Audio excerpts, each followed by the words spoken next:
আমি যে ফোনটা প্যাকেজিং করেছি প্র্যাঙ্ক করার জন্য, ওই ফোনটা আজকে নিয়ে চলে এলাম অভিজিতের বাড়ি। আজ ওকেই প্র্যাঙ্ক করবো গাইস, চলো। ওর বাড়িতে চলে এসেছি, আর ও দেখছি মেঘের ফটো তুলছে। এখনো কিন্তু ও জানে না ওকে আমি কিছু দেব। তো চলো গাইস, ওকে আমি একবার বলি যে তোর জন্য কিছু এনেছি। এবারে ব্যাগ থেকে বার করে ওকে দেবো জিনিসটা। ওকে এবার আমি বলেও দিয়েছি, নিয়ে ও দেখতেই পাচ্ছে চলে এসছে। আমি বললাম এই নে, নিয়ে ও গাইস ধরলো। দেখ আমি আইফোন দিয়েছি। অভিজিৎ কি খুশি, আইফোন পেয়ে গেছি।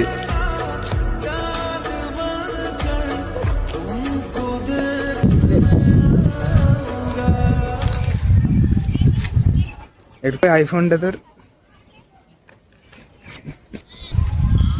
আইফোন